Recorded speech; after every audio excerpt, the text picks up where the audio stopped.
Welcome to the Three Old Goalies podcast. As always, the Three Old Goalies recommends that the show is not for listeners under the age of 17, so have your earmuffs on the ready. Music for the show is provided by the Floodgate Operators. Be sure to check them out on Apple Music or Spotify. The Three Old Goalies are brought to you by thesquad.com because everybody loves a W. Check out the Squad for all your recruiting needs. And now we'll send it over to Bone for part 2 of our episode with Ralph Lundy with special guest Ralph Polson. Named after him. So tonight we have one of your assistant coaches on and a good friend of yours. Let's introduce Ralph Polson. Oh my gosh. I'm in trouble. More than likely. Yeah. More than likely. Thank you, Mr. Ralph Polson, for turn me joining on. us. Thank you so much. Yeah, man. Ralph, tell us how you got involved with Coach Lundy, and the impact that he's had on your life. I want to let people know that you guys also, are part of of course, Ralph Lundy Soccer Academy, where Ralph Polson is one of the assistant directors. And I've got some funny stuff about that, by the way. So I just want to let Ralph talk first, and then I'll talk about the South Carolina Mafia here in a second. So take it away here, Coach Polson. So I went to Erskine as a walk-on, and Daryl Saunders was the coach my freshman year. And Daryl, had it not been for Daryl giving me an opportunity as a walk-on, Ralph Lundy and our paths probably would never have crossed. He came in my sophomore year, and I joined the team after. I'll try to make it short, but I joined the team after preseason had started. And so the roster was already set. They'd already done all the publications, and I wasn't in the publications. So I played that year. I played in a handful of games as a freshman goalkeeper, and so I get a call from some of my buddies the next summer in late June. Hey, Ralph, have you heard from our new coach yet? I said, no. I said, who is it? They said, it's this guy, Coach Lundy. I said, no, I haven't heard from him. So during my freshman year, I'd become good friends with the president of the college at Erskine, Dr. Stan Bell. He and his wife had me over for dinner several times, and I'd gotten to be close to them. And he always said, Ralph, if you ever need anything, call me. Well, I'd not heard from our new soccer coach, so I called the president and said, hey, Dr. Bell, I said, I hear we have a new coach. I said, but he's not called me yet. He goes, Ralph, don't worry, I'll take care of it.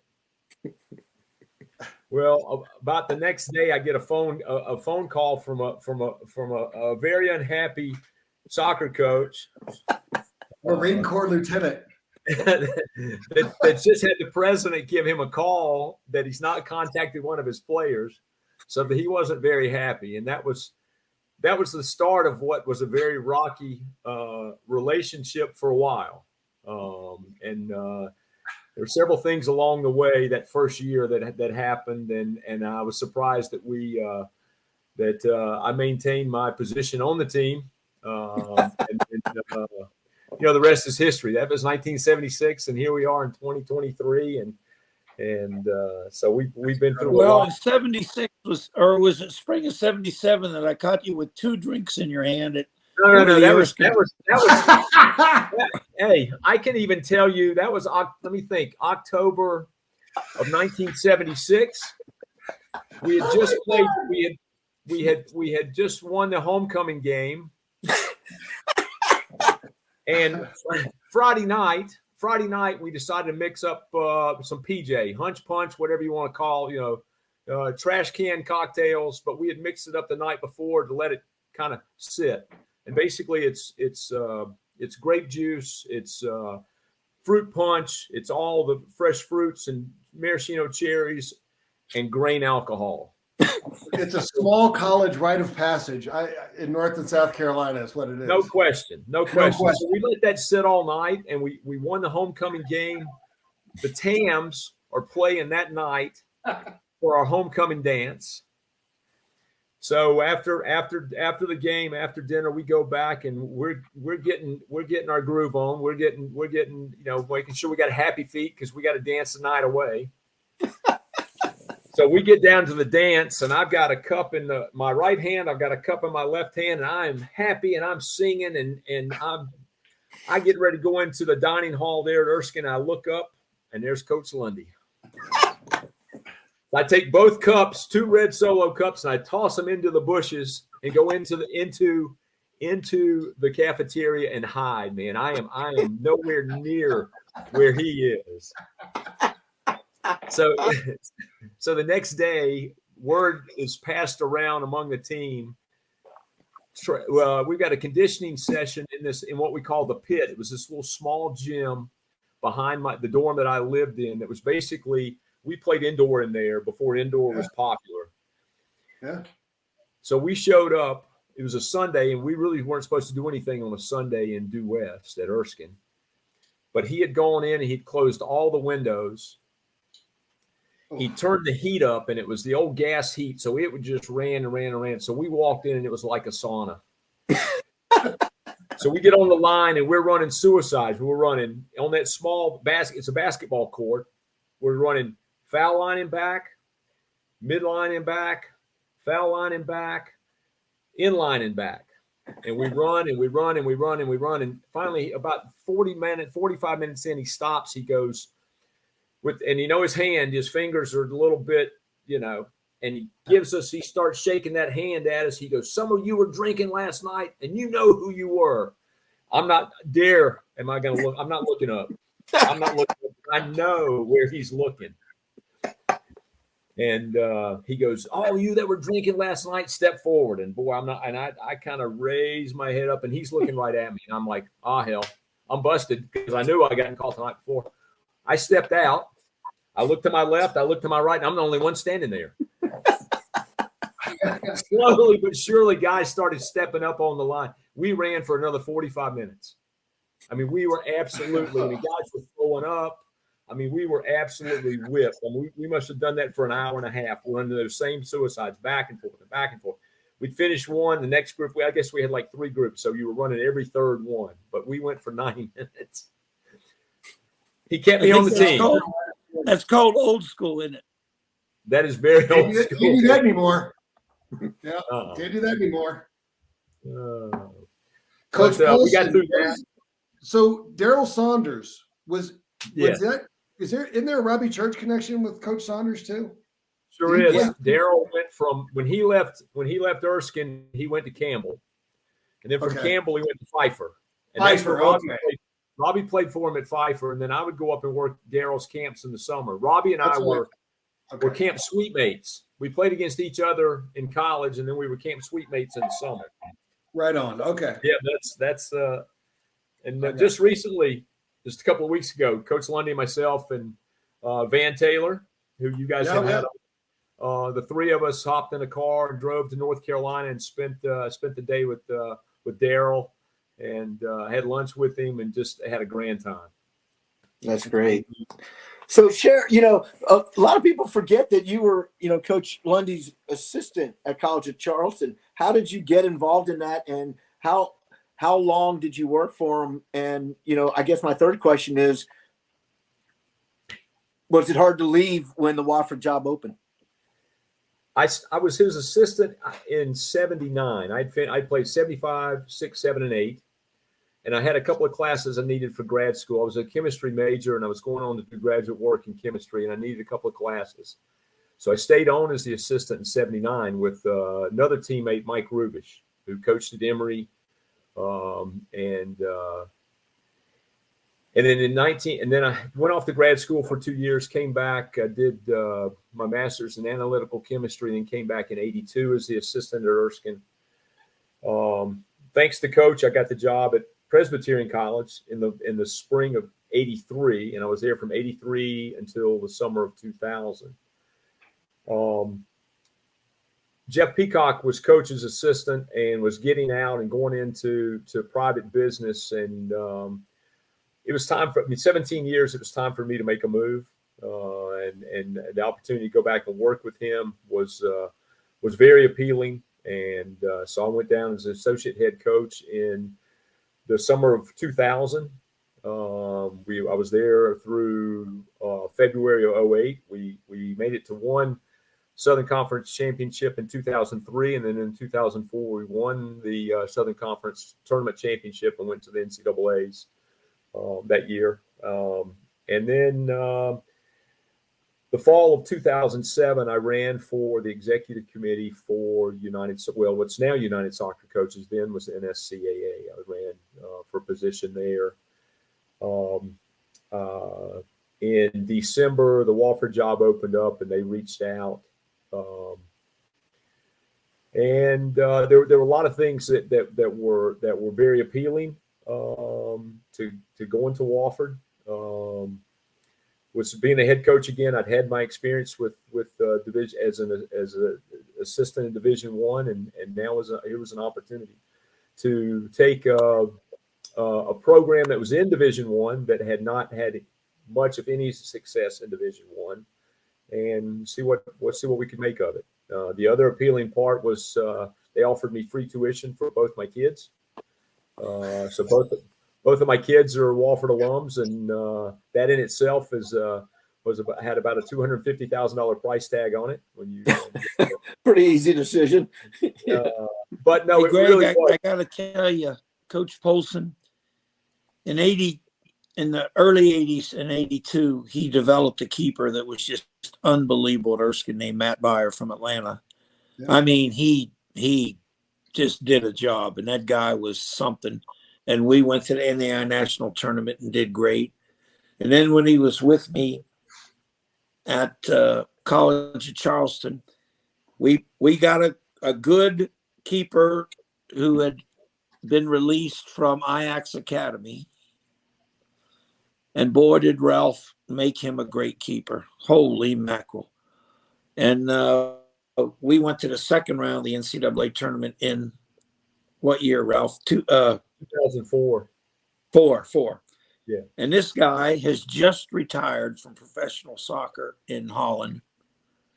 But both of these keepers were good keepers.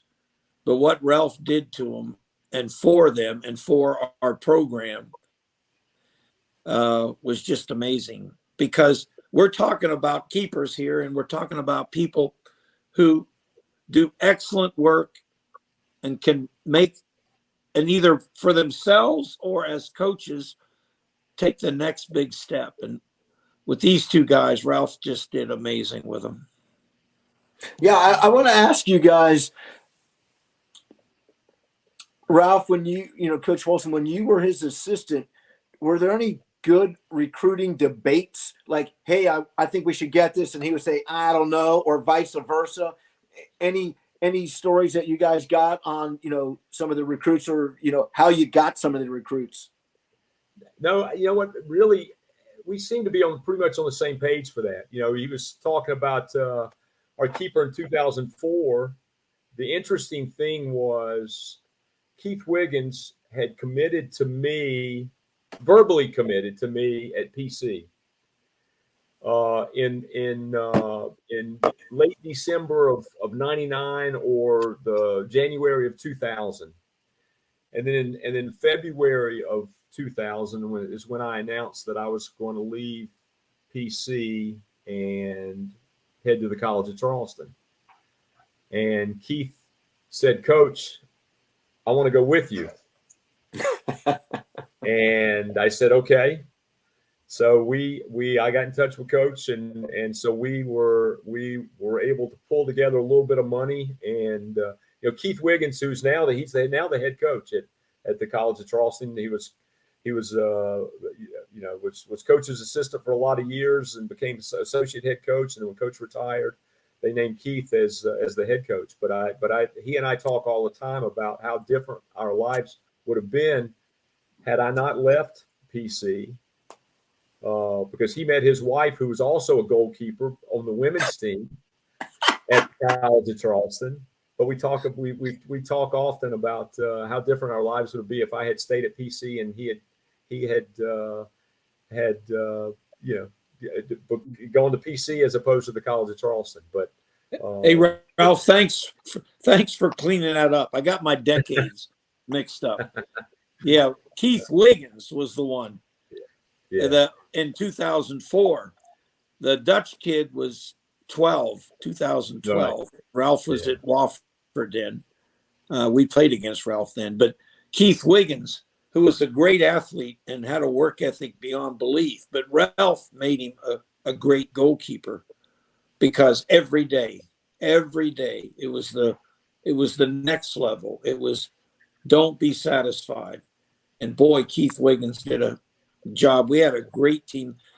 I hate to tell you guys this. I might get in trouble, but there was another keeper that played it for the Gamecocks.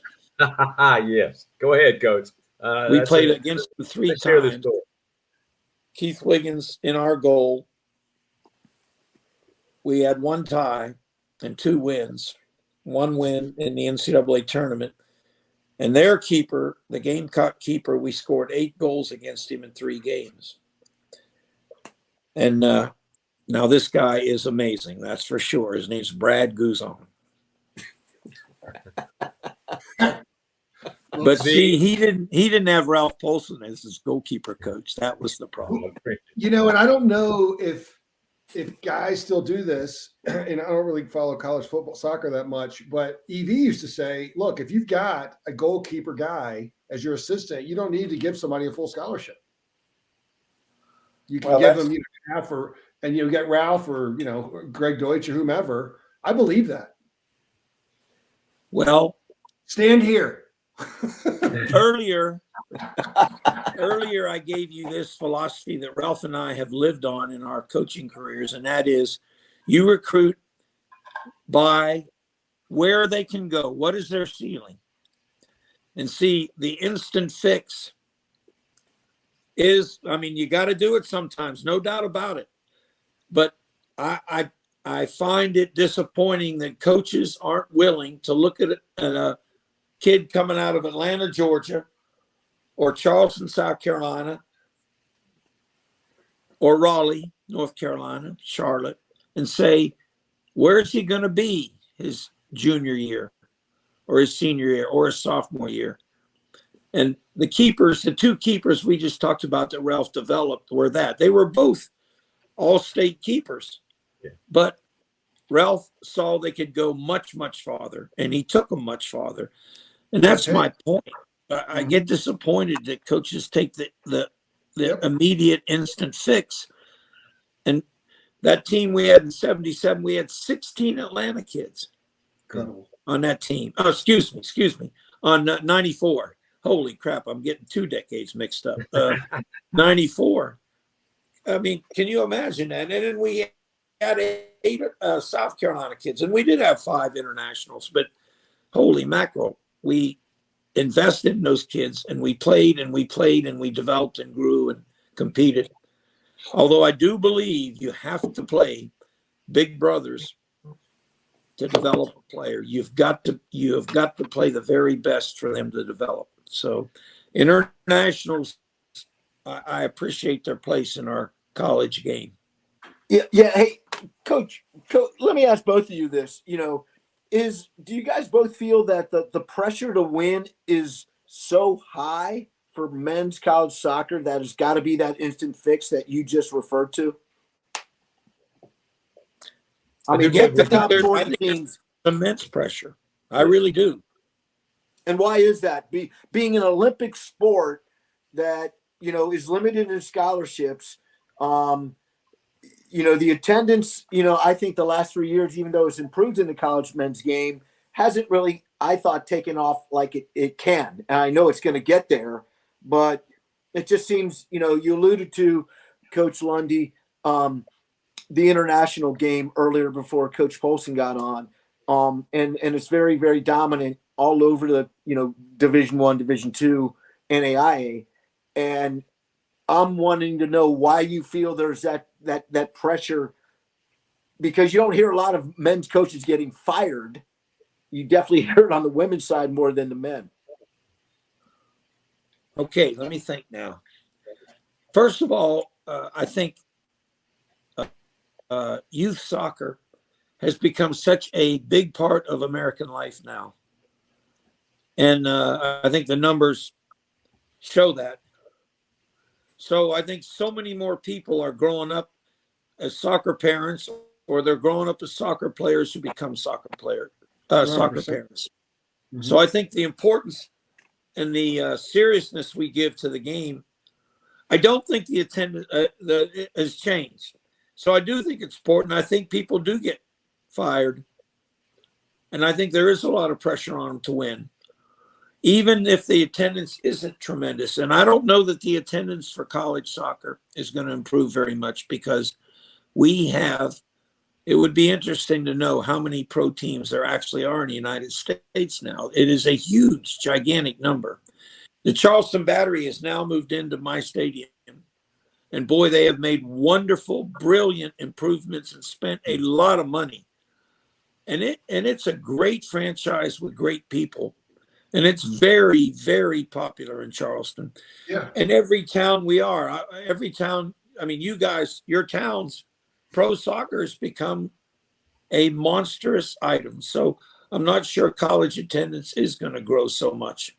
But I do think there's the importance of the game is cultural now, because the presidents, their grandchildren play soccer, and faculty members and businessmen and everybody. You all know I'm preaching to the choir. But anyway, that's my look at that question. Great. All right, Coach Polson. Yeah, I do believe there's pressure. What I've done since I retired from full-time coaching is get into refereeing at the college level. And I have done everything from junior college to ACC. And I feel like you're looking at contracts now for, Division I head coaches that are in six figures and more. But with that comes expectations from athletic administration to the presidents. I'm seeing more and more of that. And even the pressure in the spring, believe it or not. Wow. The regular season is one thing, but I have been fortunate enough to do a number of ACC spring games. I worked one earlier today, and the intensity with which that was played for a spring game, the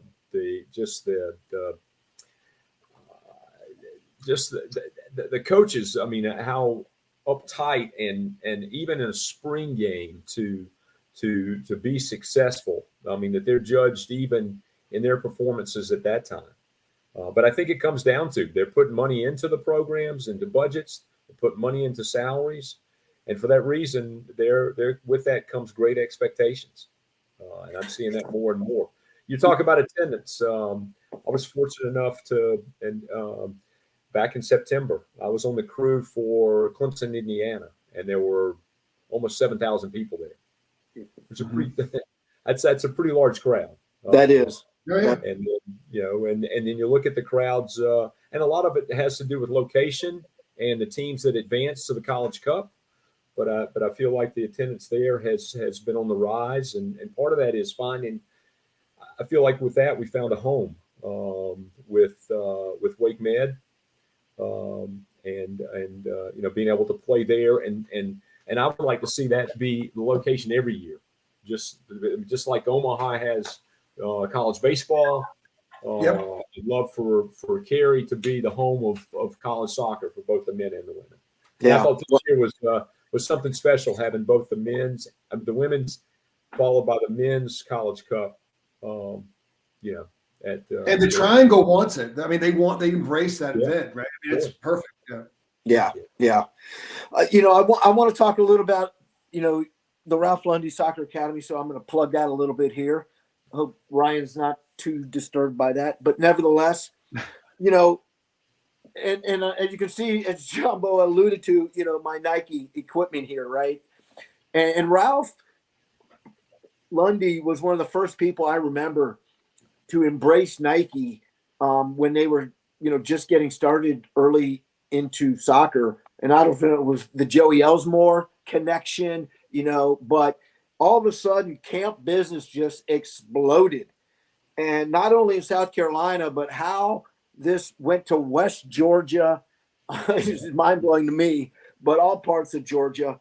You have the staff, which I think is phenomenal. You know, both of you, Mike Riley, you mentioned, Pete Peterson, who's a friend of us all here. Another one, Mr. Jody Smith, another friend. You do camps in Alabama, South Carolina, Tennessee, Georgia, Spartanburg, Mount Pleasant. You're all over the South, and it's just like no one can get in there, right? It's quote unquote the South Carolina Mafia because you got to get the blessing of both you guys to do anything there. So talk a little bit about you've been doing this for I think over 40 years it seems like. What made you want to get in the camp business and really maybe some successful stories that you guys can share of maybe some campers who attended and have gone on to playing at a much higher level. Go ahead. Well, the first camp we did that was ours was Erskine, and Ralph was on staff, and we just started a summer camp, and it was 1 week, and we did okay. Actually, most of the campers came from Anderson, South Carolina, and Greenville, and then we just kept working at it. But really, the key was for both of us, it mattered how the kids did. And we weren't just ball rollers. We actually had a very sound curriculum based on skill on the ball. We gave every kid a ball, and we wore the ball out, and we wore the kids out with productive skill activities. And it mattered to Ralph and I, meaning we didn't show up at 9:00 and make a lecture and get back in our big car and drive to the office. I got to interrupt. Heck no, you guys were up at 6:30 in the morning having campers in their bare feet, learning how to dribble. I mean, dark. It was crazy, the stories I've heard. Well, I've got to tell you, most of them are true. We have, in our resident camps, we have always done a 7:00 session and eat breakfast at 8:20. And we do 7:00 fast footwork, ball handling. From early on, I really, because of my own development as a player, I knew we had that proper practice makes permanent perfect.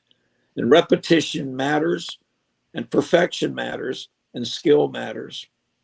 So, and then the other thing was, we decided that the 7, 10:30, 2:30, and 5 until dark was all going to be the real deal, serious soccer for the kids. And a lot of people decided early on not to work for us because we worked. And we wanted to see every player develop, and we still do. It is still the basis to care for those kids and help them grow and develop, not only on the ball, but also in their dedication and commitment.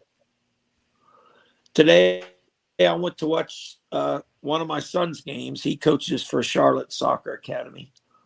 And 4 dads came up to me. We were up near Charlotte. 4 dads came to me and said, 3 of them were from the other team. One of them was from my son's team, and said, we went to camp with you. Our sons are going to camp with you now because it's the real stuff. Okay. So, the bottom line is we used to, one of them said, I still have my T-shirt from 1995 that says, Ralph Lundy Soccer Academy, land of 1,000 touches. Now that's Wilson Pickett. Land of 1,000 dances. I mean, yeah. So you know That is what cool. I'm talking about. That is cool. Very cool. Cool. So What to an me, ultimate that's been our compliment. philosophy. And I was fortunate enough to find somebody that had the same dedication and commitment and so Ralph and I have been doing it since '78. Yeah, it is amazing, not only what the things I shared with everybody, but again, you're up against Duke's camp, Carolina's camp, NC State, Clemson. Noonan does, Coach Mike Noonan does a great job there. South Carolina. I mean, it's the mecca of camps. Yeah. And for you guys to keep doing it and be as successful as you have, it's just been, I think, amazing. Anything you'd like to add to this, Coach Polson? Yeah, you were talking about, you ask about names of those that had come through camp that have been successful, but it was about developing kids. It was about making kids better, and part of that was selfishly, because if you look at the teams that we had, the teams that Coach had at Erskine, that we had at Erskine, the teams that he had at the College of Charleston, teams I had at Presbyterian College, the teams that I had at Wofford. We had kids that came through camp. Mm-hmm. And you look at the success that we had at every one of those stops, we can trace it back to kids that came to camp. And that's where we first saw them. That's where we helped them to develop. That's where we helped them become the players that they were, to go on and to play at the next level, and for us to be successful. Yeah. And that's what made it special. I mean, you hear the stories about the early mornings, the long days, but you know what? That's part of it. I mean, that's the war stories that these fathers are telling, their times at camp, and now they're sending their kids there, their sons and their daughters, because they want them to experience the same kind of training and those long, exhausting days, that once they get home and they've had a chance to rest and recover, they're better players. And so they're even more successful, and they have those opportunities then to go on and play at the next level. I mean, we won lots and lots of games with kids that started in our camps. I mean, we could both go down our rosters and looking at, all conference selections, all region selections, all Americans that started out as campers. Keith Wiggins started out as a camper. Keith Wiggins was a goalkeeper. Billy Lassane. Billy Lassane. What's that? Billy Lassane. Oh my gosh! I coached Billy on a team in Due West, a youth team, when I was still in college, and Billy was 10. You're talking about a great first touch, man. That kid, yeah. But some names that pop up immediately are Eddie Pope, Josh Wolf, Clint Mathis, Timmy Suarez. Everybody said, "Where'd you get the little kid from Mexico?" Well, Mexico is Due West. He grew up in Due West until I moved to Charleston, and his dad moved the family. Timmy Suarez, U17 World Cup in Italy, opening game, he had the assist. USA won, Italy nothing. Second game, USA won, Argentina nothing. Assist, Timmy Suarez. He had a good career in Major League Soccer, and also USL. But those are just names. And I'll give you another one, Forrest Lasso. Thank you. He played for me at Wofford, but he started out as a camper. He was a camper. 3-time USL Defender of the Year. Played for FC Cincinnati. One of my buddies, Forrest. I'll chime in. Forrest and I got to know each other really well when he was here in Cincinnati. So he's got love that camp kid. Stories, and we got some camp stories about him. But anyway, that's another day. Kat Reddick, Whitehall. She came from Birmingham to the camp at West Georgia, and that West Georgia camp was unbelievable. We had one so damn competitive, and that was Mathis and Wolf.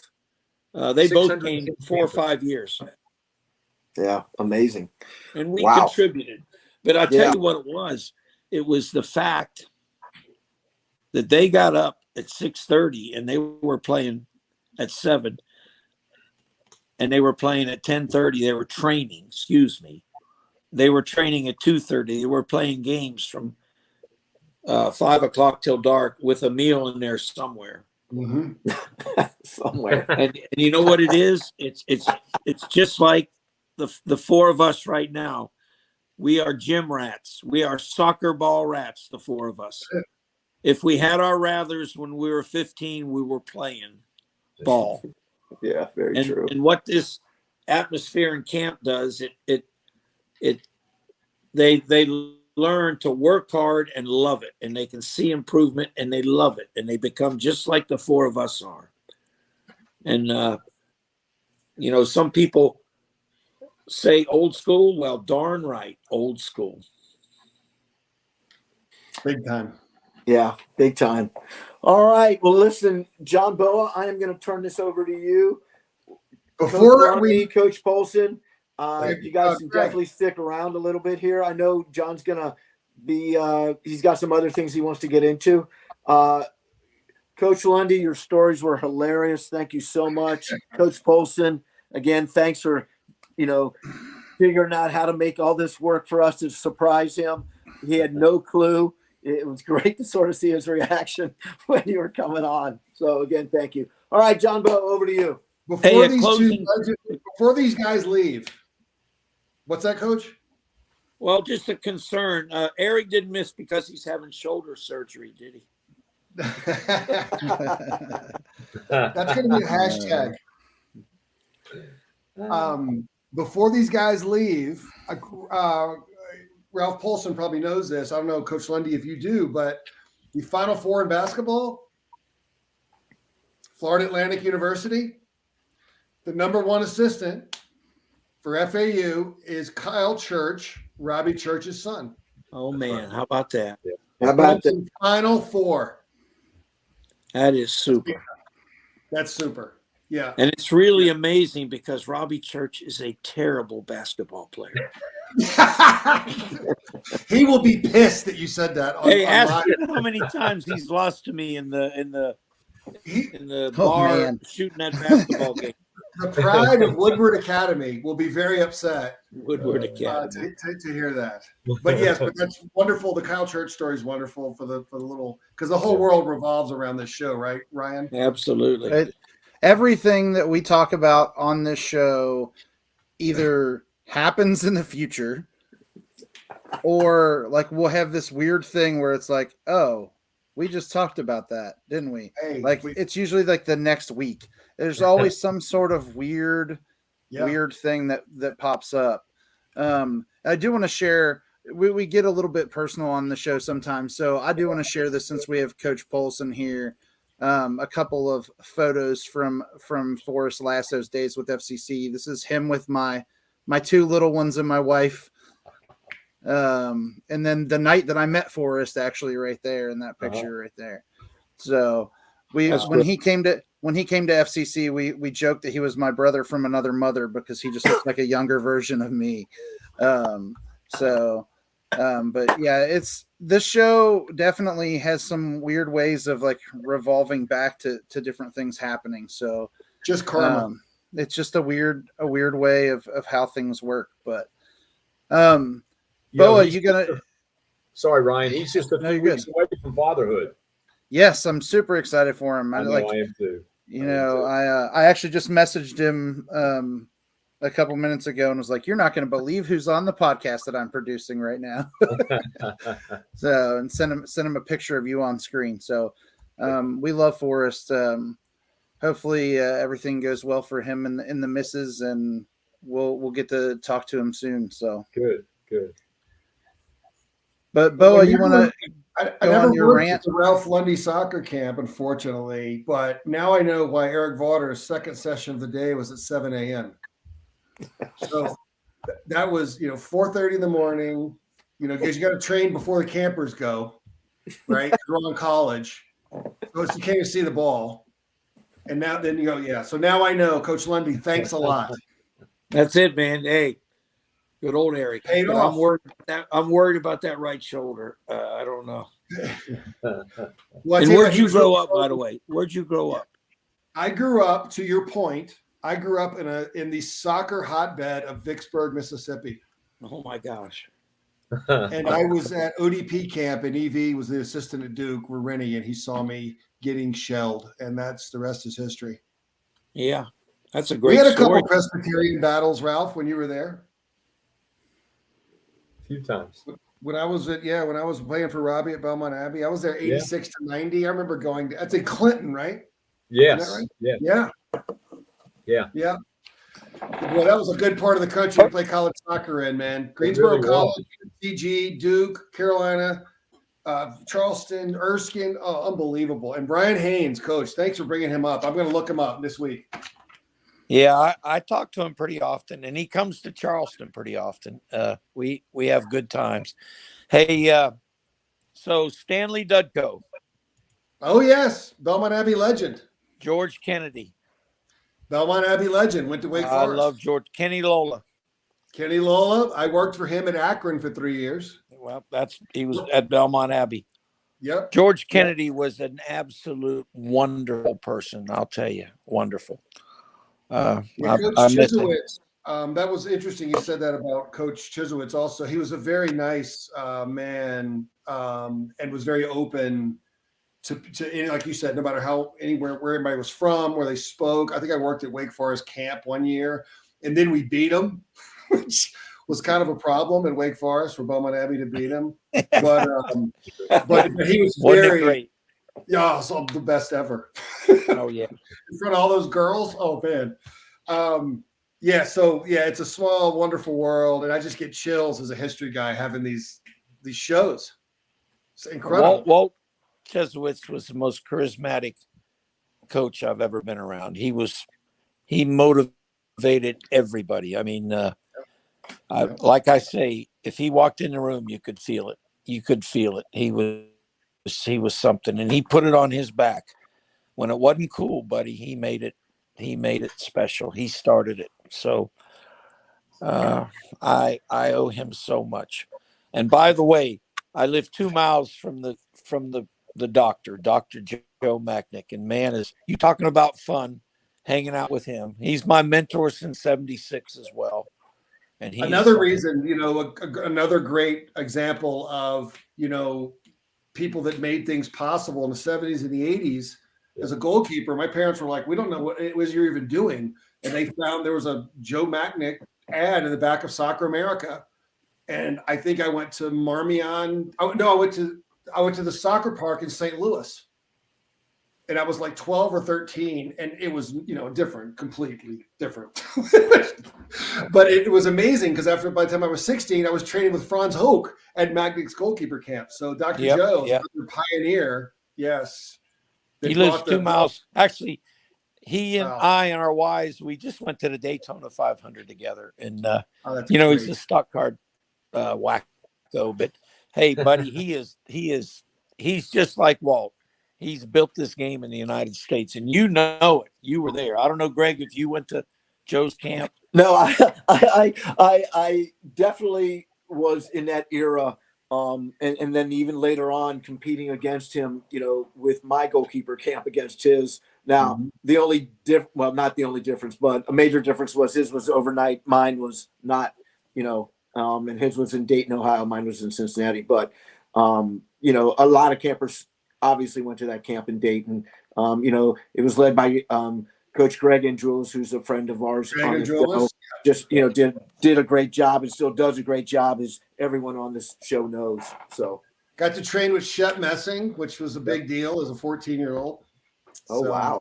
Yeah, man, that's a big deal. So anyway, you guys are welcome to stay. You're welcome to bail. The rest of this show is complete farce of anything remotely resembling seriousness. But Greg Deutsch, I did want to share with you, I've had some changes in my consulting business lately, and I've finally gone out and hired a head of social media. It's the Reyna family. Congratulations. And then we've had so many new clients that my new CFO is Brett Favre. Have you guys been following that story? So we're going to talk about football now. Now that we got rid of those two bad jokes. It's wonderful to have these legendary coaches on here, though. A nice surprise for Ralph Polson, who I think I had a beer with 30 years ago. I do want to have a disclaimer because I had a couple people reach out to me on LinkedIn about my disdain for the MLS and U.S. Soccer Federation. And look, this is not – I know Ryan hates my guts too for not being an MLS sycophant.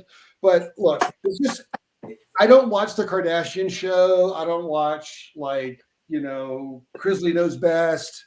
I don't watch the Dukes of Hazzard anymore. I don't watch MLS. It's just I don't get it, and I don't watch it. So I choose to watch the England thing. So, again, Sonny, it's not personal. It's just business. Okay. So anybody that's hating, because I don't do social media, I just do LinkedIn. So, hey, again, Ryan does a great job on social media for this show. If you want me to talk about a league, send them a note. We'll talk about it.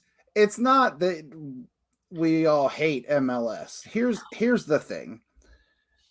We talked a bit about it in our chat amongst the guys on the show, right? There's a lot of players that the MLS is developing in CONCACAF that are not American players that are playing and representing their nation right now. That's true. That's the piece. Like, the best Americans aren't playing here. I get it. But that's kind of where we're at. Greg, do you still have those numbers? Do you have those handy? You know what? I think I can do it off my head. So, John Boa, if you remember this past week, there were some international games and MLS players were participating. There were 38 countries on that list. How many, or tell me what country you think in our region produced or had the most players, excluding Canada, which had 6. Playing for their club teams or playing for their countries? So I'll give you an example. Somebody on the Galaxy's playing for Canada. Somebody from Nashville's playing for Guatemala. So what country do you think has the most MLS players representing their country in these current international games is the question. Mexico or Costa Rica? No. Right?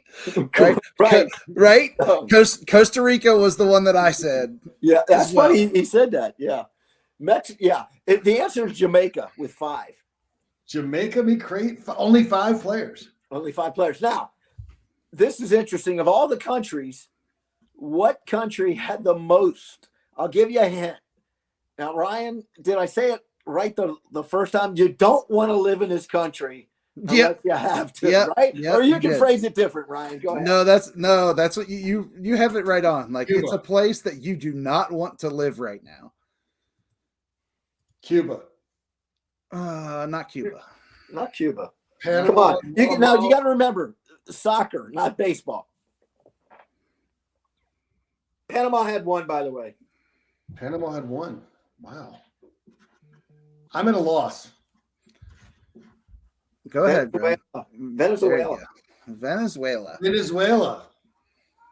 A lot of oil, not a lot of food and water. Exactly why you don't want to live there. Like I should probably go there. It might help my back. I'd lose some weight. Oh man, the food's amazing if you can get it. If you can get it, yeah. Well, I mean, what happened to Ryan? He went to Venezuela for a week. He lost 30 pounds. He couldn't find anything to eat. Yeah, but we can't find him now. Yeah, he's gone. But there's a lot of fun things to do in Venezuela, man, and everything's cheap. Beers are like a quarter. So, but I did do a truncated global spin last week, fellas, because of the list, because I spent so much time on my 5 versions of You Never Walk Alone. So I thought I'd spend a little more extra time on our hemisphere. So, starting with Mexico, the Brazil of CONCACAF. They just started their season. So they're on the MLS schedule, right? They're like 8 or 9 games in, 5 or 6 games in. Yep.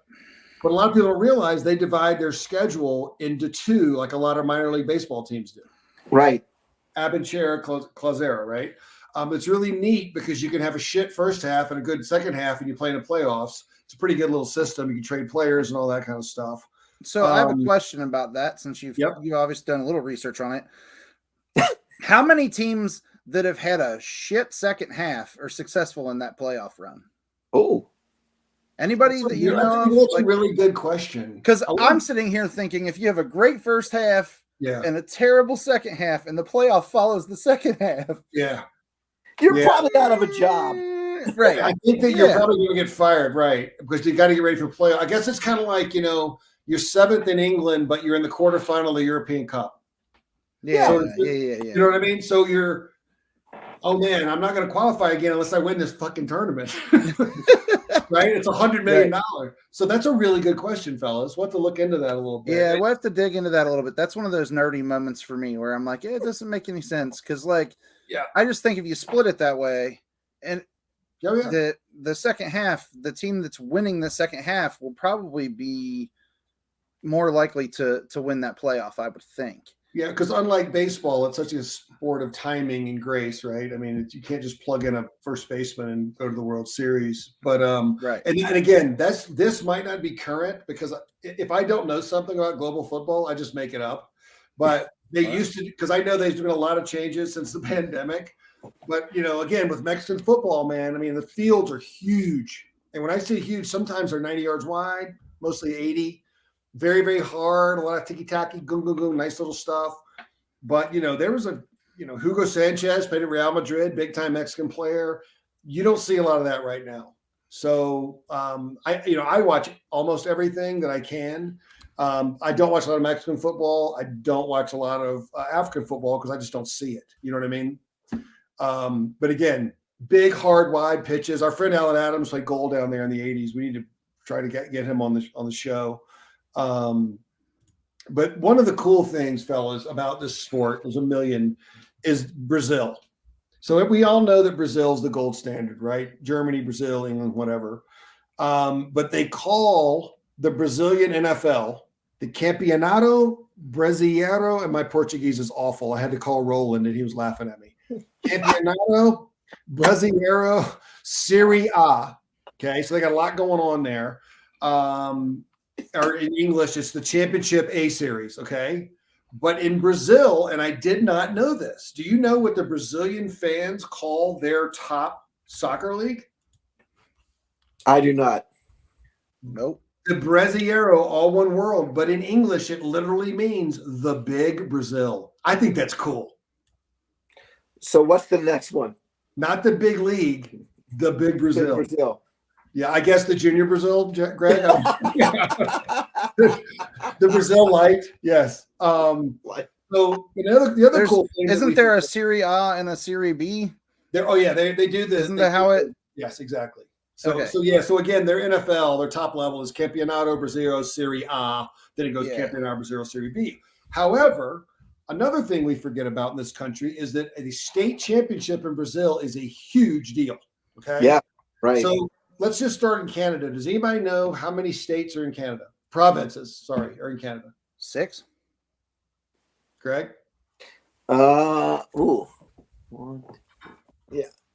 7. Right, I always say 7. It's 10. What? I know. How many states are in the United States? How many? There's 3 territories, right?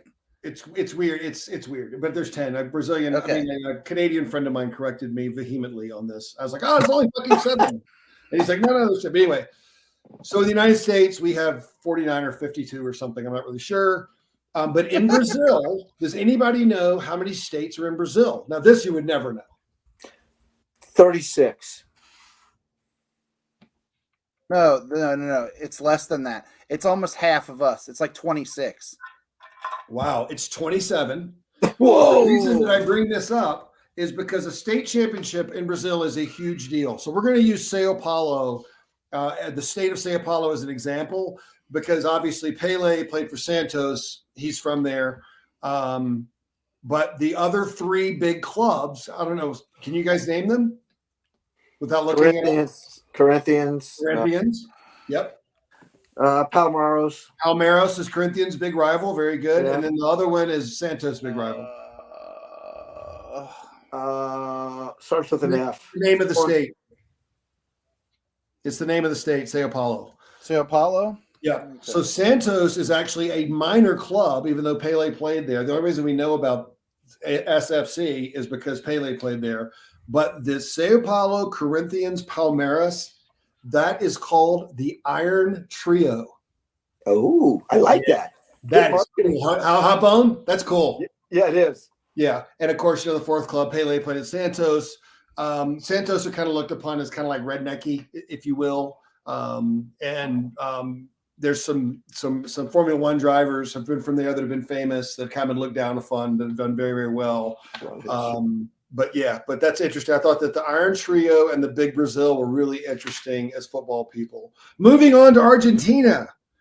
Since the 2020 pandemic, they suspended promotion and relegation. Now, I'm sure coming from a country that gave a lobotomy to their first lady and that gave Nazis a place to live, that this had nothing to do with greed at all. It had 100% to do with public health. But they have, in the last 3 years, they have completely suspended promotion and relegation. But again, Juan Perón was a dictator there. His wife, Evita, was given a lobotomy. And then, there's a lot. We weren't supposed to cry for her at that point. That's right. Don't Cry for Me, Argentina. Madonna played her in a movie. And then there are a lot of Nazis and a lot of little Nazis running around that country. Hey, guys, that is the truth. It's a fact. So we're not picking on Argentina, but they've got some issues. They've got some issues. So are they bringing back ProRel? Because it was just a temporary suspension, right? Yes. But Argentina is 5 games into their season, like MLS. I think Colorado just drew last night. So I think they're 1-4, something like that. I think they're 5 or 6 games. But again, it's very top heavy. So you have River Plate and Boca Juniors, right? That's Maradona's club, blue and yellow. Yeah. And again, that's a really good derby to go to. But don't do it with your children, and don't do it until you're at least 18 years of age, because it is no joke. You'd be safer in Glasgow. Trust me. What about Napoli? Are we safer in Napoli? You would probably be safer in Napoli, yes. But you can take care of yourself anyway. But one thing too that I've forgotten about is that in Argentina there's 28 teams at the top level, so you're playing a lot more games. What's that, an extra 14 games rather than England? Very, very tough. And then, of course, internationals, it's the hardest qualifying region because you have 26 countries. It's very, very difficult to play football in South America. So, but Argentina's just started. We might get into them later if it becomes interesting. Okay. In England, it was FA Cup weekend. We had our show canceled last week, and then we got on international break. I don't really talk about international football that much. But the FA Cup, of course, you guys know I love that. But a huge shout out to United. Sheffield United. Who were in the semi-final, and Grimsby Town, I think, lost 3-2. So they missed it by this much. But Brighton are a really, really good team. Brighton and Hove Albion, who were down on the English Channel, really knock it around. I remember when what's his name, Brendan Rodgers, was at Cardiff or Swansea. They had these really high possession rate, and the fans were calling them Swanzalona. And that's what Brighton's doing right now. They're winning games and they're pushing for a Champions League spot in England, which is ridiculous. Again, I think the guy from Arsenal, Sacco, that's having a great year. That little right-sided winger. Scored again for England today. He scored 35 goals and assists this year. He's done very, very well, but City and Arsenal are going to win the league. While you're talking about Brighton a little bit, we'll throw out a shout out to Jack Stern, former FC Cincinnati goalkeeper coach. That's the assistant keeper coach at Brighton and Hove. Is he American? How does this get a job, Brian? This is right. I mean, you're laughing because come on, talking about it, man. Jack is such a nice guy. Anyway, I don't want to take away John Boestein. Continue. I don't believe he is American. Are they like an English guy that played college soccer here? No. No, I think he might be English. Canadian, right? Maybe. I did not know that. I'll look him up for sure and see, but I know he's I think he's from the UK, honestly, but I don't remember off the top of my head. But he was here at FC Cincinnati. Hardworking, driven, and enthusiastic. There he is. You find him on LinkedIn as well? I found him in the transfer market thing. He's he's on LinkedIn if you want to connect with him there. I just sent him a request on LinkedIn actually He's definitely English. 34 years of age. Yeah. I was pretty sure he was English. He didn't have a terrible accent though. Like, you know, it wasn't one of those accents that I know they're speaking English, but I don't know what they're saying. It looks like he was in Montreal a little while. He was. He was. Yeah. Greg, I wonder if Troy knows him. I don't know. Because he was there 2 years ago. But our thing about Jack that's interesting is like FC Cincinnati had a terrible stint while he was here. And it wasn't all his fault, obviously, right? They had some rotations and like there's some stuff going on. But like his last year in the USL, they did really well and he was here at that point. So he had some success here, and then it just kind of went downhill with the MLS piece. But anyway, sorry to interrupt. I wanted to I love that. Put that connection together. That's awesome. Well, I was reading here too that he was the goalkeeping coach of Jaap Stam, but Jaap Stam was a defender. But then I realized he meant when Jaap Stam was the coach at Cincinnati. Yeah, yes, and that's what. Yeah, that's kind of when it all went downhill. Yeah, that's what we really need in this country is more English goalkeeper coaches. Let me tell you. God almighty. Anyway, I think the last time we had a show, the bottom 9 teams were separated by 5 or 6 points. Now they're separated. It was 5 points at the now last it's show. 4. It is. Oh, wow. I mean, it's just going to be. I hope people watch this because it's just such a, Tottenham Hotspur today fired their coach, who's in 4th place. Okay, but he came out and ran his mouth. Yeah. After the last match. And then Bayern Munich is in the quarterfinal of the fucking European Cup. I sent you this one. 2nd place by 1 point. And 1 point behind. Well, that's because Dortmund is ahead of him. No, I'll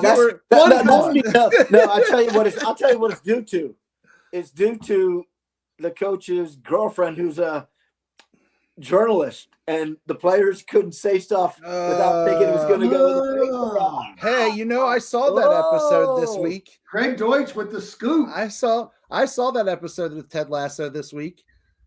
Literally the story in Ted Lasso this week. I had no idea. That's all right. That's what he was a young guy. Yeah, that's what I think. Did you see too that he found out and his agent found out that they had signed Tuchel, the Chelsea manager, before they fired him? When he's on vacation with her in Austria.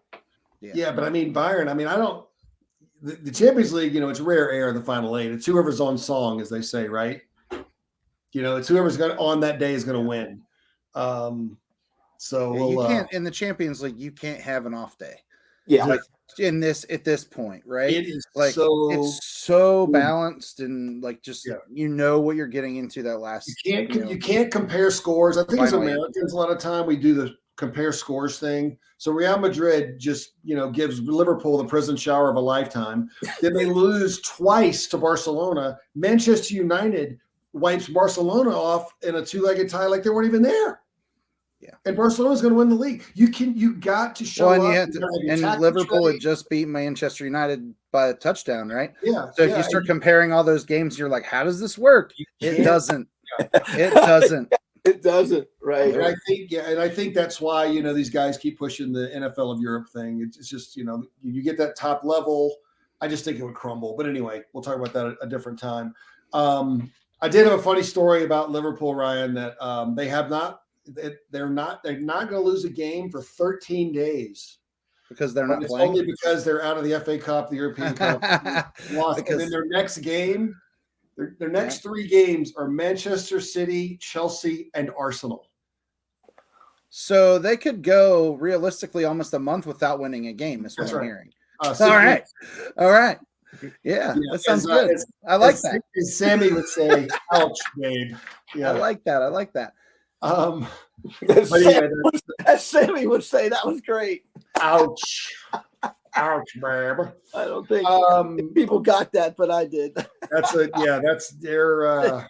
In case you didn't know, he was talking about Sammy Davis Jr. That's right. Sammy's an old friend of the show. Yeah. Old friend of the show. I want to talk about Italy a little bit because here's another thing about the Champions League people don't realize, and the Europa League. You don't qualify for the big, what they call old big years, the big European Cup, the Champions League, but you spend that whole offseason building up your team, or you don't, or you qualify and you haven't been in it for a while. So, like, for instance, last year in the European Cup, Liverpool beat Inter Milan and AC Milan 4 times. They beat them twice each. They're out. Now they're both in the final 8 with Napoli. Crazy. So and Italy, hoping that they don't have to travel. European football all the way back. I mean, Greg, you remember like in the 80s when those great AC Milan teams? I mean, they were a machine. All the way back. Yeah, they were a machine. So 3 of the 8 teams are, Napoli's, Maradona's old club, and both Milan's. It's going to be very, very interesting. So, and Chelsea's in there. So go tell me what's going on there.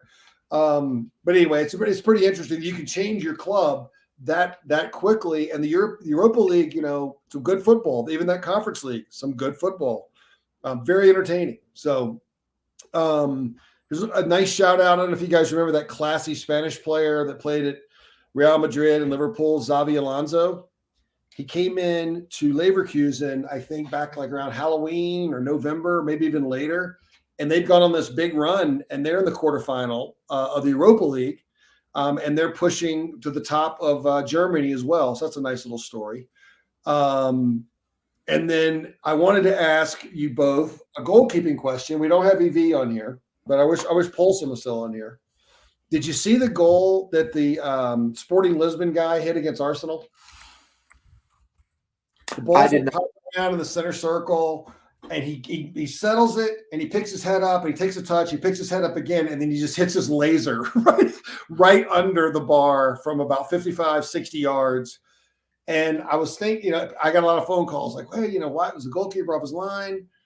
So the thing is, Greg Deutsch, was he off his line first? Okay, he was about on the 18, maybe a little, but he was already turning square line there, Bone. If you're still listening or watching, UEFA hit us for that video clip. We've made it to the big time now. So Manchester City still in the big cup. Chelsea somehow. Arsenal are out. Manchester United are playing very well in that competition, but who knows? But here's an interesting quirk. So West Ham United is in like 18th and a half place or something in England. They have not lost a game in the European, whatever it's called, the Europa Conference League. They haven't lost a game since July because they start that one in July. So the English league is a lot better than you're playing Grasshopper Zurich. But there's another cool thing. Jose Mourinho for Roma, owned by Americans. They're building a stadium. They're going to be in there, but that'd be nice, tasty to see, Roma and Manchester United play in a final. We'll see. Last thing, the coverage. And Greg, you're like, you've suffered through the horrible ESPN and Fox nightmares over the past 40 years, right? Of the coverage in this country. The Paramount guys are trying so hard, and it's pretty cool because they have Schmeichel on the sideline, and they had the lead singer from Oasis the other day, but they're just trying too hard. And it's kind of like, the gold standard is still the NBC Peacock people, right?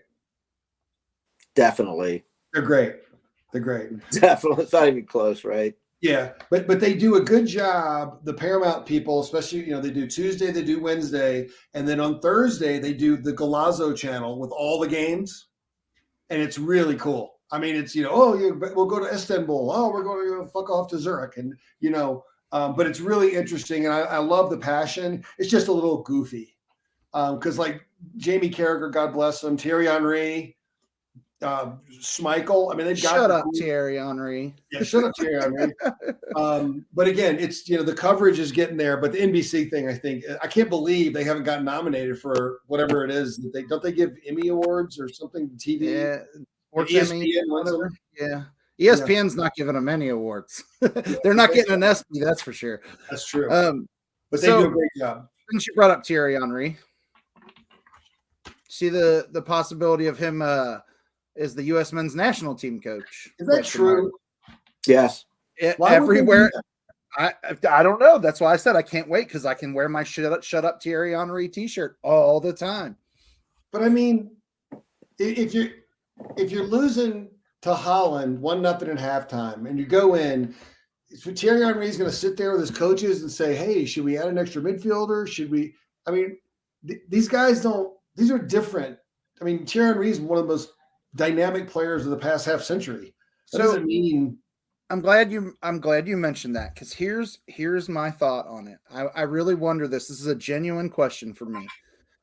When you have someone who's gone into coaching who the game seemed to come easy for, like when you watch them play, you're like, man, he could do that. Nobody else can do that. Or, like there's just certain, like if Messi went into coaching, you see like it's so easy for him. It looks like it just looks effortless at times. Now, I don't know about, did he have to really work to get there or, whatever. But some of these guys look like they just have it. Right? How easy is it for that guy to go to somebody who like Matt Turner, who's been busting his ass trying to get where he's at, who really struggled at first and then, was essentially a basketball player and then at 16 decided to play soccer. How easy is it for him to go into Turner or somebody else on the U.S. men's national team that maybe is like struggling to do what he needs to do and say, "Oh, well, do this.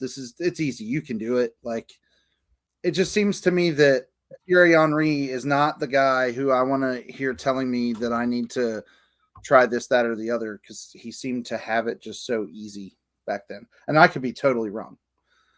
But I don't know. The number one thing I've heard from forever for guys that played for foreign coaches is he won't talk to me or he can't talk to me. That's what American players say. Guys playing for Irish guys or English guys, because that's just the way they were brought up. It's like, hey, keep the ball out of the goal and score goals. I'm not getting right, Greg? Yeah, I mean, no, I mean it's there's no gray area, right? Because you're playing for 3 points. You're playing for 3 points in the badge, right? Done. Yeah. So the better you understand it, the better you understand the business, right? Because it's so cutthroat. Yeah. Okay. And we're away at Cincinnati, and it's going to be 25 degrees and it's raining. So we're gonna try to get a point. There's nothing wrong with saying that, And you tell it to an American kid, they're like, "Oh shit, play," So I mean, I'm not saying it's a criticism either way. It's just the way our environment's completely different. I coached a game yesterday. Greg already knows this, but I coached a game yesterday with U10s, and we played quarters instead of halves because it was a friendly.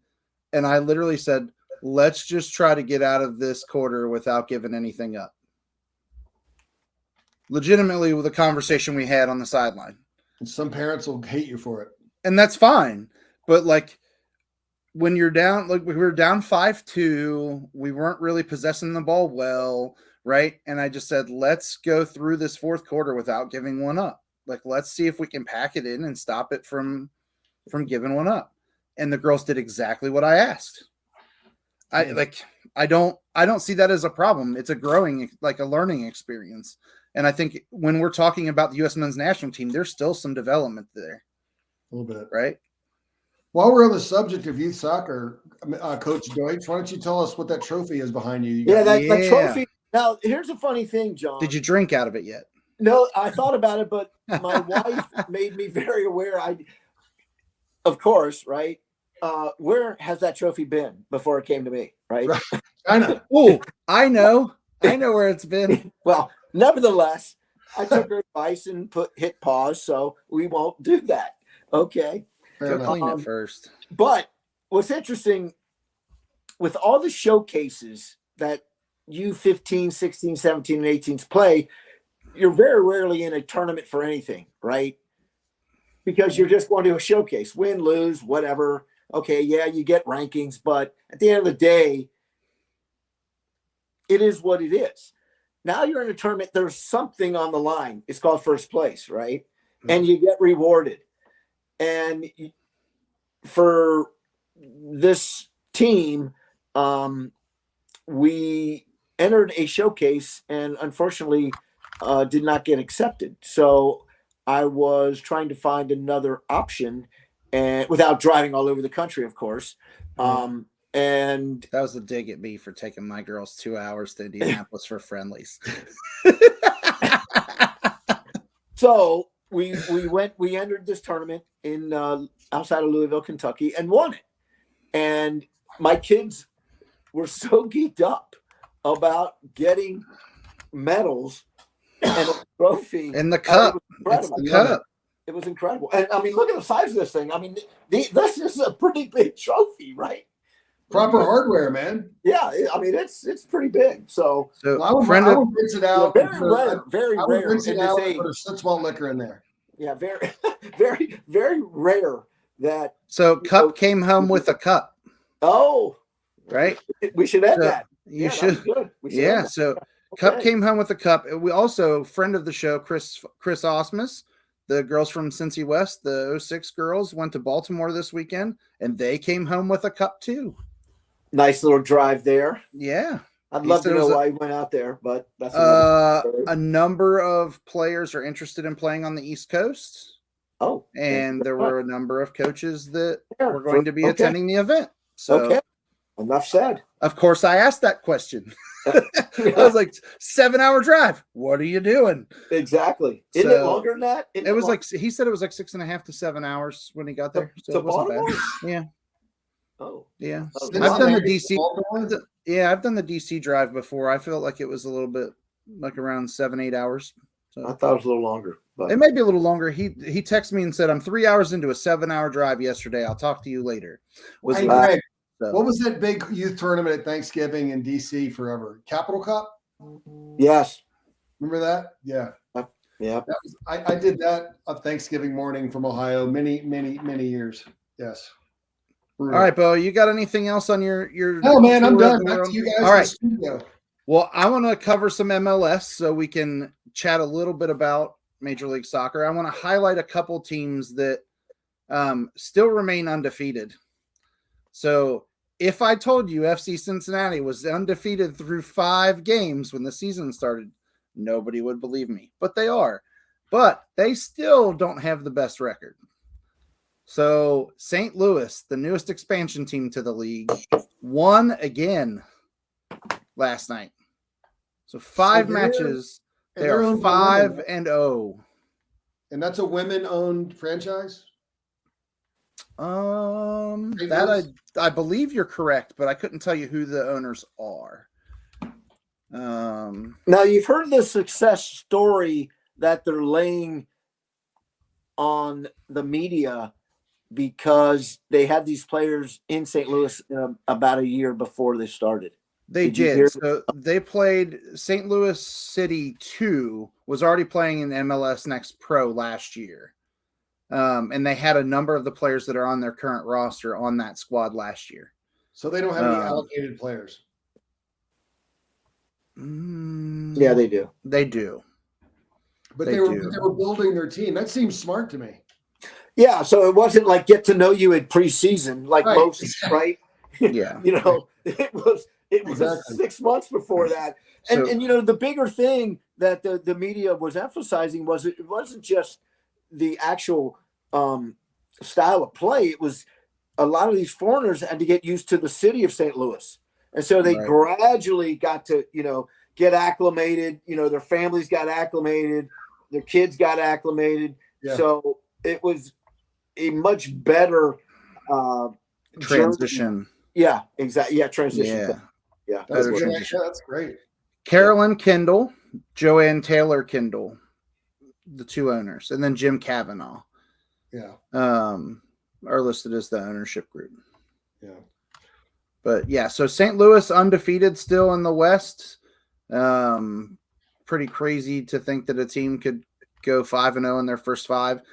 Seattle sits in second, LAFC in third, Minnesota in fourth, and my 6-year-old's favorite team, FC Dallas, in fifth. Didn't Don't ask me why. He's from east to west or west to east? Yes, so that would be Nashville, who FC Cincinnati played last night and defeated 1-0. So FC Cincinnati still undefeated. They're second in the East, though, behind New England. Hopefully we can get New England's coach on the show eventually. We would love to. We are absolutely love to have him. Bruce Arena on so bad. He's straight. And we think we got a semi connection because his son Kenny is the assistant coach at FC Cincinnati, and Ryan has been able to message him, but we haven't been able to get that one connection yet. We also found out this week that Raber knows Kenny as well. That's right, we did. So hopefully we can get I would love to have the two of them on at the same time. I would love to have the father-son connection. Absolutely. And do a show like that. I think that's we should do a Father's Day show. Yeah, no, we've talked about it, right? I mean, we want to get them on. We want to get Todd and Jerry Yeagley on. We want to get Cliff and Steve McGrath on. You know, those are the three or the six gentlemen that we're trying to. So you've got the arenas 1 and 2, right? So Bruce is, in first place. Kenny, the assistant at FC Cincinnati, in second. Atlanta United has seen a resurge, except for last night. Yeah, not necessarily a good showing for him last night, but 6-1, John. Oh, Columbus. Wow, really? Yeah, Columbus. The Crew. The Crew. I hate the Crew. So Orlando. I was going to ask you. So, do you guys play the Crew 3 times? Should be twice. Is that how it works? Yeah, usually twice. Yeah, usually twice. So Orlando City is Atlanta 6-0. Yeah, Orlando City's in fourth. It was 6-1. It was a beatdown. Let's be real. Atlanta's been playing really well. So for them to take the beating the way they did, Morris had a goal, Ramirez had 2, Quentin had 1, Russell Rowe had 1, and then just for a good measure, Columbus put another one up in the added time at the end of the match. Erskine. Oh. Yeah, right. So Brooks Lennon was the only one to put one on the board for Atlanta. Surprisingly, the possession wasn't as lopsided as you would think with that scoreline. 54% for Columbus and 46% for Atlanta. And Christian Benteke plays up front for DC and Wayne Rooney. When did that happen? I never knew that. He was at Liverpool, for God's sake. I think that the DC United roster build this year was put a Band-Aid on the current roster and hope that we don't finish in last place. I'm just going to be honest. I think you got to look at it. You think that probably NYCFC, who's sitting in 7th right now, drops down below the playoff line. DC and Chicago are just abysmal, despite the fact that Chicago managed to put three goals up on FCC 2 weeks ago. They're just not good. Montreal looks really, really bad. But it's really, really early, right? I mean, they have a long. Yeah, it's a long haul. I think you'll see. I think Chicago and DC will end at the bottom in the East. With Montreal, I think those are your bottom 3. And there's going to be a situation where come like decision day, because over half the teams in your conference make the playoffs, that it's going to be very similar to the Premier League in the case that they're probably going to be separated by 2-3 points down near that bottom. So, you're not going to know who's going to make the playoffs and who's going to get into that wild card 8-9 game until the last game's played. Dude, guys, why don't we do a show from the Cincinnati parking lot? I mean, we could, but we could do it from a Cincinnati brewery and it might be even better. Hint, future show. Wink. We're working on it. Isn't there one called like the Taft Draft House? I think I've been there. Taft is who hosts the Brigade, the supporters group that I am actually a member of. Man, So get it done. I'll come to Cincinnati. Taft's is nice, but you got a place to stay as long as you don't mind a dog. No doubt. No elevator. No All right. All right. So anyway, MLS, you've got a lot of teams. Surprisingly, Philadelphia sitting in 8th. They won't wind up there, I don't think. But you know, they've lost 3 already. Surprisingly, they lost to Montreal, but they had a red card situation. They're also playing in the CONCACAF Champions League, so I think that has a lot to do with how they're handling their roster at this point in the season. So we'll see where they wind up. But USL Championship. Do we have any USL Championship news? Anything that you guys have? No, I thought you were going to go with the direction of the Open Cup. To be blunt. I have some Open Cup stuff. There we go. Like as well as you know. I got my but the USL Championship had a few matches over the last couple weeks. Birmingham Legion sits undefeated in the top of the Eastern Conference. 2 wins and a draw at 7 points. Lou City behind them. Charleston, and then our good friends, the Pittsburgh Riverhounds, in 4th. What's the goals against with John Bush being there? They are 3 goals against, 5 goals for, so +2 in goal differential. So not bad with John Bushy there. All right. Indy 11 sits in 6th for local interests, and then Detroit City, who probably still has the best game day atmosphere out of anybody in that league. No kidding. In 8th. Oh, it's a freaking awesome place to go watch a match. That's awesome. It's in the middle of a neighborhood. It's loud. Their fans are wild. They told me to get bent when I was there the last time because I was there rooting on Evan Newton and when he was in El Paso. But not only got bent, I thought you got like a beer tossed on you. I did. But I had the one lady who was like, I hope you guys lose. Thanks for coming. I hope y'all lose. And I was like, I understand that. But yeah, I did get a beer tossed at me. In the West, we've got San Antonio, Sacramento, San Diego, Monterey Bay, and then Colorado Springs in 5th. Phoenix Rising, surprisingly, sitting at the bottom of the table. Thought they would have a better showing to start the year, but we're only 3 matches in. So yeah, a lot of games to be played, obviously there. U.S. Open Cup. Lansdowne boys beat Hartford City 2-1 on Thursday the 23rd. Jacksonville Armada advanced in penalties over Miami United 9-8 during the penalties. Wow. Cleveland beat Lionsbridge. Lionsbridge, I believe, is out of West Virginia area, if I remember correctly. But Cleveland won that game 1-0 and had an ejection. Wow. There was a red card given in the 73rd minute, and they still held on to win that 1-0. Lionsbridge had 22 shots. Only 8 were on target in that matchup. And Lionsbridge held possession 58% of the game. Crossfire Redmond beat Project 510. Capo beat Ventura County Fusion 4-1. And then USDA, and I just lost it. UDA Soccer beat Park City 1-0. I think that's most of them, right? Tulsa won.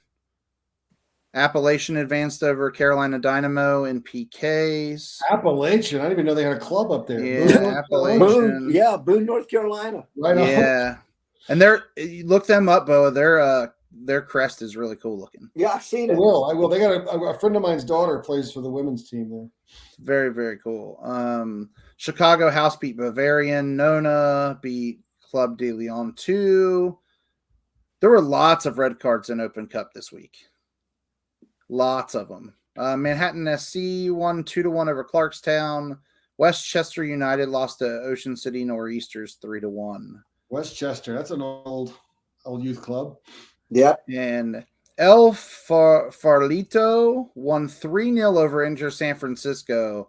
And Farlito had an ejection as well in the 85th minute. The 3 goals were scored in the 94th, 99th, and 113th minute. If that gives you an idea as to how that match went. Nice. But they dominated possession in that game about 60-40. So hopefully that gives you enough of a U.S. Open Cup rundown to be excited about it when we get into the later rounds. I know once the pro teams start to jump in, it gets a little bit more interesting for most people that are watching. But I always like looking at those scores and just kind of seeing who's who and what's what out there in the Open Cup. So absolutely. And thank you for the Appalachian FC shout, man. This is great. There's like 6 teams in a 3-hour drive. That's super cool. Yeah. There's a lot of really cool ones. The really interesting, the second round opens up here, on the 4th of April. So we got about a week away. Hartford Athletic, Memphis 901, Miami FC, Ford Madison. They all kind of jump in. Tampa Bay, Detroit City. So all the USL 2 squads come in on the 4th of April. Oh, this is NPSL. This isn't in USL, is it? Oh, wow. No. Appalachian is UPSL, I believe. Yeah. Wow. Okay. Dang. But yeah, the USL teams all jump in in the second round in that first week of April. And there's some really cool matches there too. Michigan Stars versus Indy 11. April 5th, Greg, the one that I wish we all had time to drive down to, Lou City versus Lexington. Lexington SC, just newly brand new playing, brand new, and they're jumping in. But yeah, and Rochester is supposed to be playing Pittsburgh. I don't know if that's happening. No, they're out because they're supposedly out, but they're still listed on the schedule. Yeah, that's not going to happen. It does say full time already listed on the schedule though, so I'm guessing they're just going to advance Pittsburgh. Yeah, in that case. One other match just of note on the 5th of April for those that are playing at home here: North Carolina FC versus Loudoun United. Nice. So that's a USL 1 versus a USL Championship matchup right there. Should be a good one. So, all right, guys, that's all I've got. Anybody else have anything before we wrap up for the night? This is a long show. It's a long show. Jeez. Long show. Evie's going to be proud of us, I guess. I don't know. He'll be like, boys, you told me we had to cut it down to like an hour and a half, and then you do a show without me that's twice as long. Yeah, well, Coach Lundy had some great stories, Evie, so we had to let him continue on because he was great. It was a really fun interview, honestly. He was great. I was laughing so much. I was trying to stay out of it because I had all kinds of different questions, but then I was like, no, we've got to ask a couple. There's a few. So thank you, fellas. Yep. Yeah. Thank you. Everybody, thanks for watching and listening to the 3 Old Goalies podcast. We'll catch you next time. Thanks for watching. Thanks for listening and watching the 3 Old Goalies. Be sure to join us next time.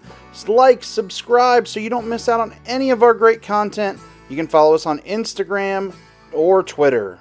Can't get enough of the 3 Old Goalies? Be sure to check us out at www.3oldgoalies.com.